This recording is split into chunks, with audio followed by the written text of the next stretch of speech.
कई बार चर्चा में आया कि हमें परम धाम या परम पद प्राप्त नहीं होना, हम परम धाम में रह रहे हैं, परम पद में रह रहे हैं। शुष्क फलादि भक्षयन, यहां थोड़ा जबान को संभालिए, चटोरापन हटाइए। जो रहनी सुधारनी है वो सबसे यहीं से गिरता है साधक। ये जबान अगर तो फिर ये हर इंद्री को प्रेरित करेगी और सतमार्ग से भ्रष्ट कर देगी। देखो खेल है, आप भगवान के तो माया भी भगवान की, कोई किसी और की नहीं है कि वो डर जाएगी तुमसे। अगर अध्यापक ने पढ़ाया है तो प्रश्न भी वही करता है और पास भी वही करता है और फेल भी वही करता है। और कोई भी प्रश्न आपकी क्षमता से बाहर नहीं होता, जो पढ़ाया जाता है वही प्रश्न होता है। ऐसा नहीं होता कि पढ़ाए कक्षा 5 की बात और प्रश्न करे 10-12 का, ऐसा नहीं होता। आप जिस स्थिति में लाए गए हैं, आपको जो स्थिति का उपदेश दिया गया है, उसी के अनुसार आपको प्रश्न होगा। हमारी रसेंद्री बहुत हमको गिरा देती है, बहुत होश में। अगर हम सात्विक भोजन करेंगे, अल्प भोजन करेंगे तो विक्षेप से बच जाएंगे। जो आपका मन बार बार भजन से हटकर भोगों में जाता है, ये विक्षेप है। जो पूर्वकृत पापों से अंतःकरण मलिन है, वो क्षण में नष्ट हो जाएगा। आप एकाग्रचित होकर जो ही प्रियालाल के स्मरण, वो भस्म हो जाएगा, उसमें सामर्थ्य नहीं। ये विक्षेप बहुत घातक है।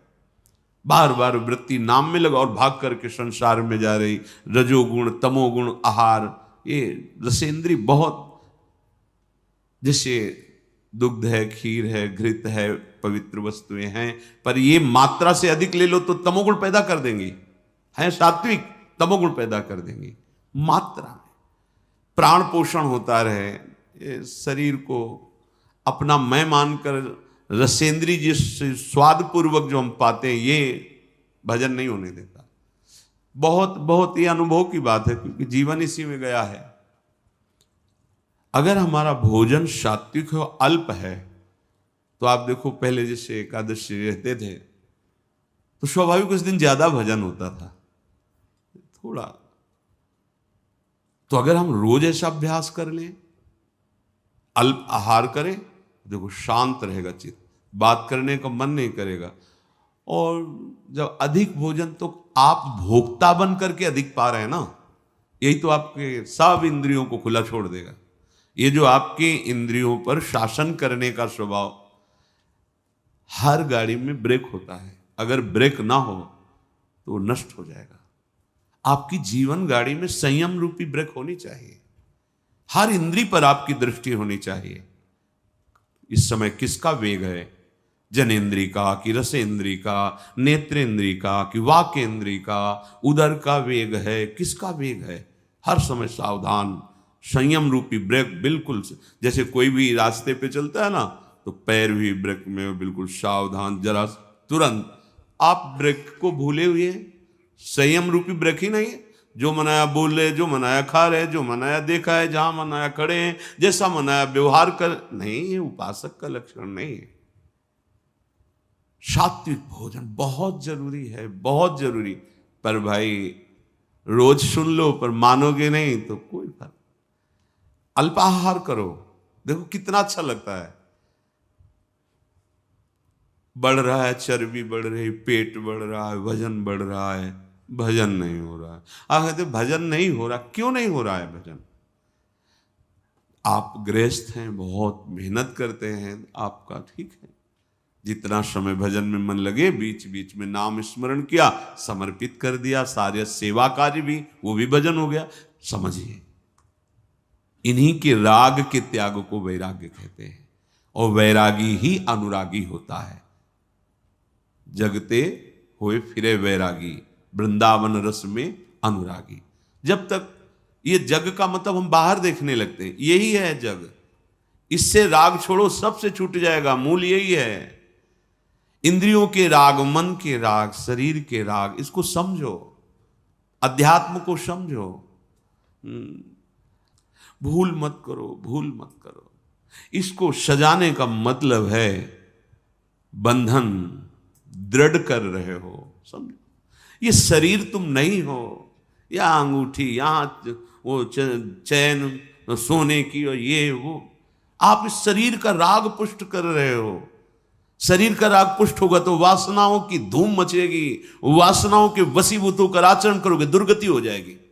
और वही हो रहा है, हम शरीर राग पुष्ट कर। हाँ नहीं भाई, जैसी परिस्थिति, आप धनी हो ठीक है, आपके पास है, पहनो, राग पूर्वक नहीं। अगर राग पूर्वक तो फिर वासनाएं बढ़ेगी, रजोगुण बढ़ेगा, वो आपको बांध लेगा, स्वाभाविक है। प्रियाजू को अर्पित करो, प्रसादी आभूषण, प्रसादी वस्त्र। गृहस्थ हो तो, विरक्त हो तो बस जो गुरु ने वस्त्र दिया उसी रहने से, आजीवन उसी रहने से, कुछ भी परिवर्तन नहीं, कुछ भी अधिक नहीं, एक भी वस्तु अधिक नहीं, जैसे जितना वैसे। विरक्त होने के बाद शरीर का श्रृंगार नहीं, ये शरीर का श्रृंगार नहीं है, ये दासत्व है। वृंदावन की रज और स्वामिनी का प्रसादी चंदन और गुरु परंपरागत तिलक की आकृति, ये हमारे शरीर का श्रृंगार नहीं है, ये हमारी स्वामिनी जी के दासत्व का स्वरूप है। लेकिन किसी भी तरह से शरीर को श्रृंगारित करना, राग को पुष्ट करना है।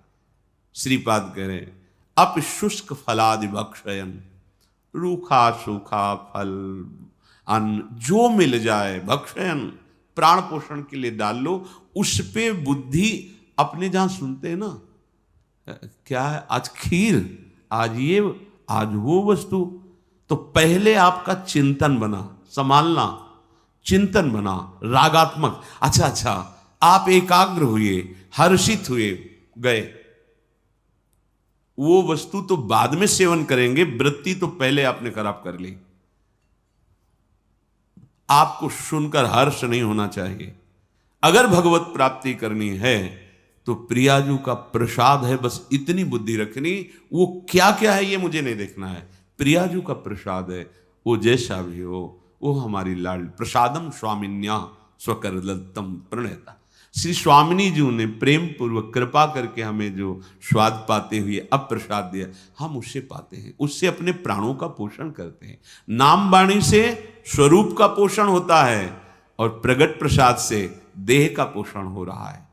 अगर हम नाम वाणी में चित्त नहीं दिया तो शरीर पोषण को भी संभाल नहीं पाएंगे। पक्की बात समझो। अगर हम नाम वाणी, तो फिर नाम वाणी से विस्मृत है तो ये अनुभव की बात कहते हैं। प्रसाद पाते हुए भी आपका संयम नहीं रहेगा। नाम वाणी सेवक शरण सदा रहे, अनत नहीं विश्राम, कै वाणी हरिवंश की कै हरिवंश। या तो भगवत लीला भरे पद गुनगुना रहे हैं, नाम मंत्र चल रहा है, स्वरूप का पोषण। अगर स्वरूप का विस्मरण तो देह भाव में विचरते हुए फिर बात नहीं बनेगी। प्रभु का प्रसाद देह पोषण और नाम वाणी स्वरूप पोषण, ये बैठा लो अपने हृदय में। अगर आप स्वाद बुद्धि से भोक्ता बन करके पाओगे तो नाम वाणी चला ही नहीं सकते। किसी भी इंद्री को बढ़ावा देना अपने भजन को नष्ट कर देना है। आप प्रार्थना है, थोड़ा समझिए, आप शरीर नहीं हैं, आप इंद्रिय के द्वारा भोगे हुई वस्तुओं के भोक्ता नहीं हैं।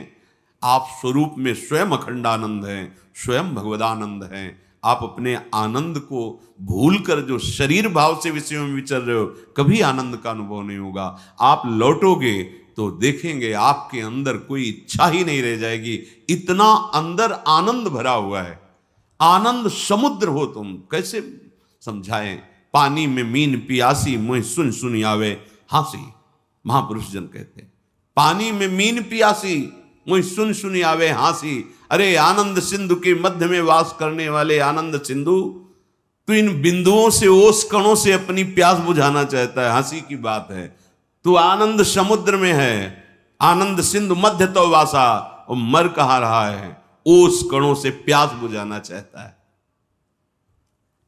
रसेंद्री को संभालिए, बार बार प्रार्थना है, नहीं पछताओगे। ऐसे दिन कटते चले जाएंगे, ऐसे दिन। जब भजन में मन लगता है ना तो सब कुछ व्यर्थ लगता है। आप जिस कार्य के लिए निकले हो या जिस कार्य के लिए आप वृंदावन वास कर रहे हो या सत्संग सुन रहे हो, आपकी कितनी तन्मयता है? आप देखते हो अपनी वृत्ति को कहाँ है? कितनी देर मंत्राकार रहती है, कितनी देर प्रभु में रहती है, कितनी देर विषयों का चिंतन करती। देखो आप अंदर, वही बहिर्मुख बने प्रपंचा आसक्त। कैसे कैसे उस परमानंद का अनुभव करो? हम कहते जो गृहस्थ में है, थोड़ा नाम जप कर रहे हैं, वो अपने गृहस्थ कार्य को भगवत समर्पित कर रहे हैं, ठीक है। आपके लिए तो 24 घंटे प्रभु ने केवल भजन के लिए दिया है। जो वृंदावन वास कर रहे हैं, वैराग्य भाव से रह रहे हैं, 24 घंटे भजन के लिए, प्रमाद के लिए तो कोई एक मिनट भी आपके लिए नहीं है। अब आपको क्या चिंता है? ना आपको शरीर पोषण की चिंता है, ना आपको, सब प्रियाजू के चरणों में अर्पित कर दिए। तो अब एक मिनट भी भजन छोड़ना ये आपके लिए बहुत हानिकारक है। किसके लिए? अच्छा खा लिया, प्रमाद युक्त होकर पड़े हो, जिसे तुम अच्छा समझते हो अच्छा नहीं है, वो सब मल बन जाएगा। नाम जप, मंत्र जप, प्रभु के पद गान। रोना आता है आपको कभी एकांत में? तड़पना आता है आपको? कभी आप चिल्ला के रोए एकांत में देख प्रियाजू? कभी हृदय में ऐसी पीड़ा हुई, क्या करूं, कहां जाऊं, कैसे कैसे प्रभु मिले? हे नाथ, अब कैसे मिलोगे? रोज का रोज मन की प्रवृत्ति को देखता हूं, प्रभु आपके योग्य नहीं, आप कैसे? चिल्ला चिल्ला के रोना आता है। क्या करूं, कहां जाऊं? ओ अंदर अंदर पता नहीं कब शरीर छूट जाए, प्रभु आपका दर्शन नहीं हुआ, अभी कोई स्थिति प्राप्त नहीं हुई, अभी निरंतर मंत्र नहीं चल रहा। ये कभी आप विचार करते हैं? कभी आप इस स्थिति को झांकते हैं? रोज प्रवचन हो रहा, टाइम से सुन लिया, रोज अपनी दिनचर्या, खाया पिया, बस। आप देखो तो आपके अंदर क्या चल रहा है। ये कोई ऐसा थोड़ी कि भाई ड्यूटी है, अब बोल दिया और तुमने सुन लिया और बस चल दिया, ऐसा नहीं है। हम एक अध्यात्म के पथिक है, हमें अपनी स्थितियां देखनी है। जो मन बुद्धि में, इंद्रियों में कुछ गलतियां हैं, उनको अपनी दृष्टि पे रखना है। हमारे में दूर करने का बल नहीं लग रहा तो हम अपने आराध्य देव से प्रार्थना करते हैं। हम मंत्र जप और बढ़ाते हैं, नाम जप और बढ़ाते हैं, और उन गलतियों को बिल्कुल बिल्कुल रोकते हैं, उनको नष्ट करते हैं। क्योंकि यही है नाम जप, मंत्र जप से आप देख लेना, आप जो चाहेंगे वो हो जाएगा। मंत्र जप का प्रभाव तो होता है कि चाहे खत्म हो जाती है, आप देखो तो करके। पर वो मंत्र जप करने के लिए, भजन करने के लिए, अध्यात्म में आगे बढ़ने के लिए इंद्रियों का संयम जरूरी है, जरूरी। हमने महापुरुषों को देखा है, संग हुआ है, बड़े ही विरक्त महापुरुष, जो प्रयाग में भी थे साथ कुछ समय। अब जैसे वहाँ तो भंडारा है प्रयाग में, तो जब कुंभ लगता है तो सब, तो किसी भी जैसे साथ थे, एक खप्पर रखते थे, नारायण बोले पंगत में बैठ करके पा लीजिए, बोले हमारा स्वभाव नहीं, आपको देना है तो इसे दे दीजिए। बड़े ही विरक्त महापुरुष, ऐसा लगता था हम साक्षात ब्रह्म के साथ हैं। हाँ सामने पदार्थ लाए, ये हाँ ये नहीं ये, और इतना जितना लिया वो गंगा किनारे बैठ करके ब्रह्मार्पणम ब्रह्मवेरु, शांत रात दिन अपने चिंतन में, कहीं कोई प्रपंच का भान नहीं। अब समय भी नहीं रह गया विचरण वाला, क्योंकि युग धर्म का प्रभाव होता है। अब जैसे आप जवान जवान साधक हो, आप विचरण नहीं कर सकते, अमंगल हो जाएगा। अब वो ना मना स्थिति ऐसी है और ना समाज स्थिति ऐसी है। संत को देखते ही भगवत भाव से, अब तो संशय वृत्ति से देखा जा सकता है, तो भगवान ने कृपा करके धाम और तीर्थों में, पुरियों में वास दे दिया। अब हमारा क्या कर्तव्य है? एक क्षण भी प्रभु का विस्मरण ना हो। हमें जगत मंगल के लिए कुछ और करने की जरूरत नहीं है। आप जितना भजन करेंगे तो रोम रोम से आपके ऐसे परमाणु प्रकट होंगे, जगत मंगल स्वतः होने लगेगा, स्वतः होने लगेगा। पर आप रुकिए अपने, जैसे हम मार्ग में चलते हैं, हर समय वृक्ष पर ध्यान रहता है कि अगर वृक्ष, तो फिर हम वृक्ष पर ध्यान ही नहीं दे रहे। देखो ना, संयम रूपी वृक्ष पर ध्यान दे रहे, जो मना है सो बात करते चले जा रहे हैं। लग रहा है नाम नहीं चल रहा, नहीं, आप ऐसे कैसे बात कर सकते हैं? वो आकृति अलग होती है, नाम चल रहा है, बात कर रहा है तो उसकी एक अलग दृष्टि होती है, आंतरिक दृष्टि, वो नेत्रों में झलकती कि वो यहाँ बात कर रहा है लेकिन पूरा नहीं है। अर्थ पर दृष्टि बहुत धोखा कर देती माया, बहुत धोखा। बार बार प्रार्थना करके कहते सावधान, माया का कार्य है भगवत विस्मरण करा करके राग पूर्वक बांधना, वस्तु में, व्यक्ति में, स्थान में। नहीं भाई नहीं, होश में। अगर हमारा ये अचला 1 वर्ष चलता है तो हमें दूसरा लेने की जरूरत नहीं। ओढ़ना ही तो ना, हमारा वस्त्र जितना प्रयोग में आता है उतना वर्ष। जब तक भगवदाकार वृत्ति नहीं हो जाती तब तक यह सिद्धांत अपने में नहीं लागू करना चाहिए कि महलों में रखे चाहे झोपड़ी में वास दे। आप फेल हो जाएंगे, क्योंकि आपका राग नष्ट नहीं हुआ। ये सिद्धों की स्थिति है, महलों में रखो चाहे झोपड़ी में वास दो। दत्तात्रेय जी महाराज कहते हैं कभी कभी मैं राजमहलों में सुंदर पलंगों पर सुंदर नाना प्रकार के भोग सामग्री पाते हुए वहां पड़ा रहता हूं, तो कभी स्मशान में और कभी फुटपाथ में धूल धूसरी। ये स्थिति नहीं है। कभी बड़े बड़े राजाओं के द्वारा पूजित होता हूं, कभी जो मूढ़ पुरुष उनके द्वारा अपमानित होता रहता हूं, कोई फर्क नहीं। अपनी स्थिति नहीं है, ये सिद्धों की स्थिति है। महलों में राखो चाहे झोपड़ी में वास दो। अपनी स्थिति अभी राग युक्त है, हमको बचना है। जब तक वैराग्य युक्त वृत्ति नहीं होगी तब तक वो वृत्ति का क्या होता है, चिपकाव होता है। किसी वस्तु चिपक गया, किसी व्यक्ति उस पर चिपक गया। कैसे चिपका आप जानोगे? जब आप एकांत होगे, उस वस्तु की याद आवे, उस व्यक्ति की याद आवे, तो मासूम आप आसक्ति, वो हर वस्तु, व्यक्ति, स्थान और हमारी वृत्तियां फैलती रहती है। तो उपासना किस बात की हो रही? चित्त वृत्ति को रोक करके प्रभु में लगाना। अब गोपियों की स्थिति है कि वो व्यवहार के कार्य सब कर रही है, लेकिन एक एक वृत्ति कृष्णाकार है। ये कोई स्त्रियां है? परमहंसों की पूजनीया गोपी ये कोई स्त्री है?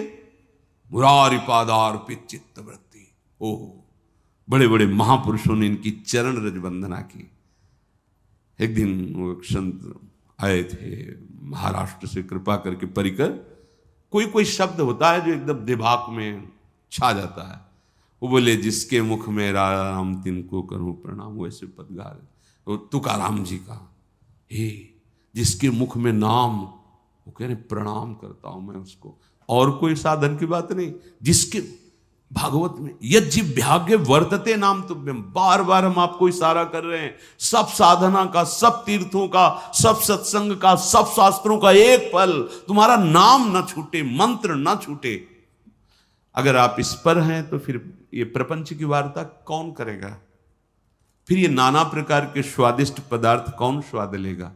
जो हम राम लागते मीठे, गोस्वामी तुलसीदास जी कह रहे हैं। यदि मुझे भगवान का नाम प्रिय लगने लगता तो ये सब पदार्थ, ये जितने व्यंजन है सब सीठे लगने लगते। सच्ची मानिए, नाम वाणी अगर नहीं है तो कुछ भी हो, कहीं भी हो,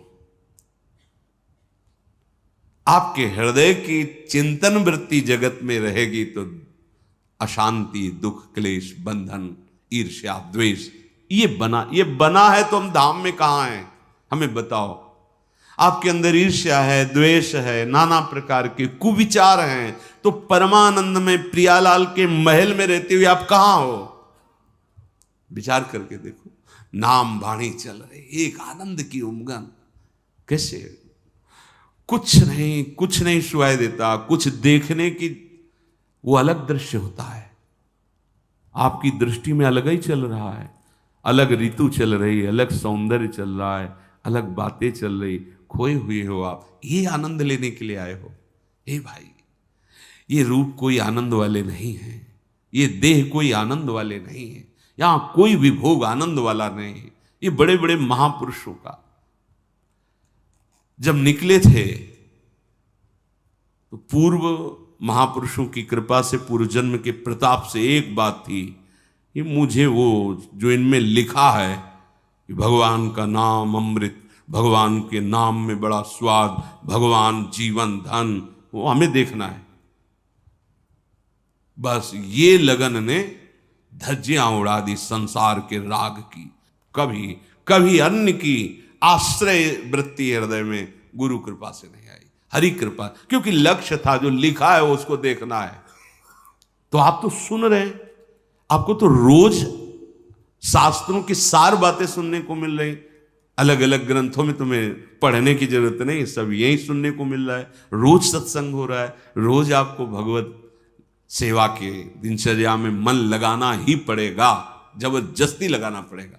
कितना बढ़िया है, जहां खोज की जाती कि कोई मुझे ऐसा मिले, सतमार्ग क्या है बता दे, वहां तुम्हें सतमार्ग बताया जा रहा है। अगर अब चूक हो गई तो पता नहीं किस कल्प में, किस युग में ये पुनः ऐसा अवसर आएगा कि नहीं, ये भी नहीं कहा जा सकता। बार बार तो बनत नहीं, यह संजोग अनु मानुष तन वृंदा विपिन रसखन संग भी। ये जो कृपा हुई, सच्ची कहें जो कृपा हुई है, मतलब इसका अनादर मत करो। बड़ी कृपालु प्रभु, भजन के लिए हमें समय दे दिया। अंदर से जो चिंतन की बात हम तुम्हें बताते, प्रभु कृपा ना करे तो वृत्ति प्रभु में लगे ही ना। प्रभु कृपा ना करे तो एक मिनट के लिए भगवत मार्ग के लिए समय माया दे ही ना। देखो ना आंख खोलकर, अभागी जनों को सत्संग के लिए समय नहीं दिया जाता, अभागी जनों को भगवान नाम जपने के लिए समय नहीं दिया जाता, अभागी जनों को सतमार्ग में चलने वाला विवेक नहीं प्राप्त होता। अहो भाग्य, अब चूक मत करो। इस जन्म में मुझे प्रभु चाहिए, प्रभु साथ रहे, प्रभु स्मरण साथ रहे, बार बार जन्म मरणो इसकी कोई परवाह नहीं, पर ऐसी स्थिति हो जानी चाहिए, प्रभु के सिवा कोई आश्रय, कोई राग नहीं। ये स्थिति चाहिए हमें। मोक्ष नहीं चाहिए हमें, बार बार जन्म हो तो भी कोई परेशानी नहीं, पर प्रभु के साथ हो, प्रभु की स्मृति में हो। हम बार बार वृंदावन में जन्मे और ऐसे महारानी जी का जस गावे तो हमें क्या परेशानी है?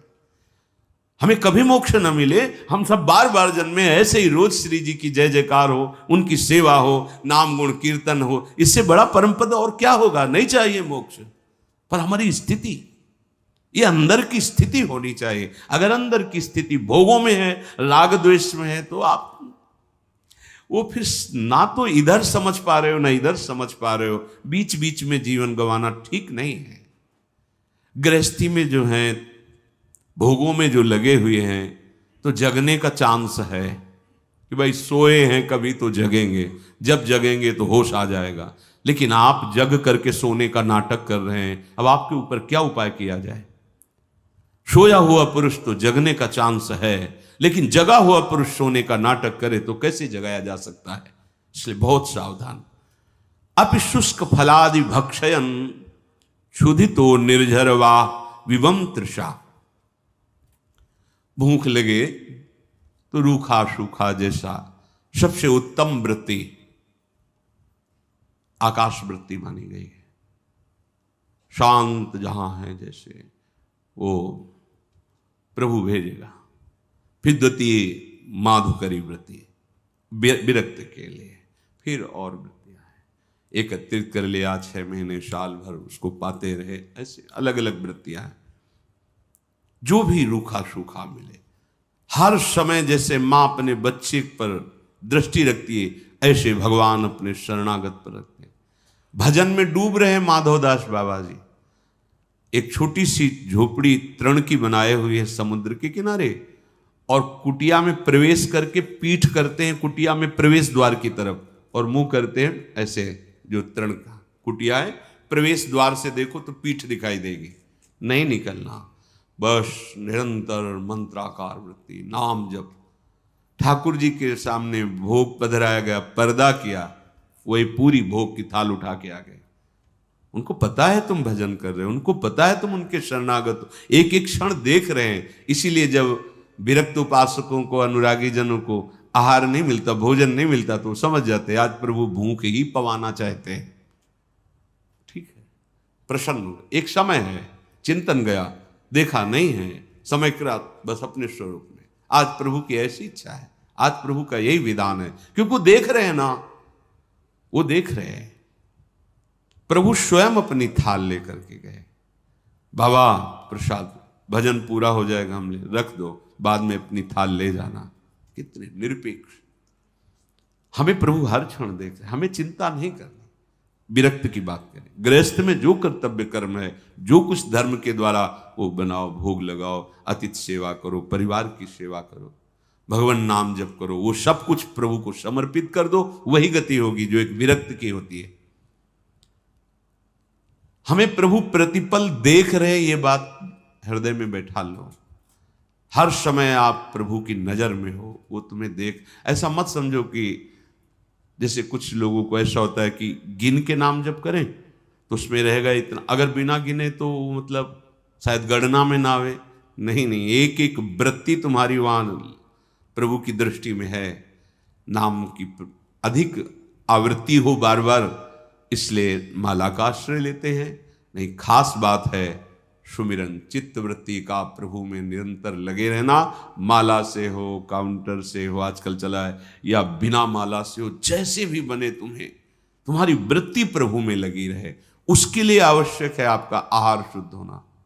बहुत बार ये अनुभव हुआ है, आहार जब अच्छा समझ के पाया गया है तो भजन में नीरसता आ गई है, और जब आहार अल्प और स्वाद रहित होकर पाया गया है तो भजन में सरसता रही, गंभीरता रही, तन्मयता रही। चलते फिरते समाधिस्थ रहती वृत्ति जिनका भजन में प्रवेश हो चुका है, चलते फिरते उठते बैठते वो अपने भगवदाकार वृत्ति में, ये गोरे सांवले चरणारविंद झलकते रहते हैं उनके नेत्रों में, उनके हृदय में। वही तो आप भी हो ना, आप भी तो प्रभु के अंश हो, आप भी तो प्रभु के जन हो, वही अनुभव करने के लिए निकले हो, फिर अन्य में राजी क्यों हो जाते हो? कई बार ये प्रार्थना की कि आप परमार्थ में चल रहे हो, आपका लक्ष्य है प्रिया प्रीतम की प्राप्ति, सतत स्मरण, तो इसके लिए आपके सामने हर वस्तु डाली जाएगी। ये ले लो, ये भोग लो, ये सूंघ लो, ये देख लो, ये। आप राजी क्यों हो जाते हैं? लक्ष्य का विस्मरण क्यों कर देते हैं? आप क्या उठाने के लिए झुक गए? आप तो चले थे परम पद के लिए, प्रियालाल के लिए। तो मणिगण पुंज ब्रजपति छाणति हित हरिवंश कर गई कंचु। यदि किसी भी आदर सम्मान भोग वस्तु में भगवत विस्मरण हो रहा तो धोखा खा गए तुम, अपने लक्ष्य को भूल गए। तुम क्या उठाने चले, क्या लेने चले थे, क्या ले लिया, क्या स्वीकार कर लिया? बहुत सावधान, परमार्थ पथ है। बार बार इसलिए प्रार्थना कर रहे हैं, आप समझो एक एक सेकंड आपका इतना मूल्य है, जीवन भर की कमाई दे दो तो एक श्वास नहीं बढ़ा सकते, ऐसी श्वासों को तुमने व्यर्थ कर दिया। अब जितनी बची हैं उनको सार्थक कर लो, उनको प्रभु में लगा लो। प्यास लगे भगवद अर्पित करके जल पियो। जो कुछ प्रारब्धानुसार भगवत इच्छानुसार गृहस्थ या विरक्त में जो आहार व्यवस्था है भगवत समर्पित करके अल्पाहार में पाओ।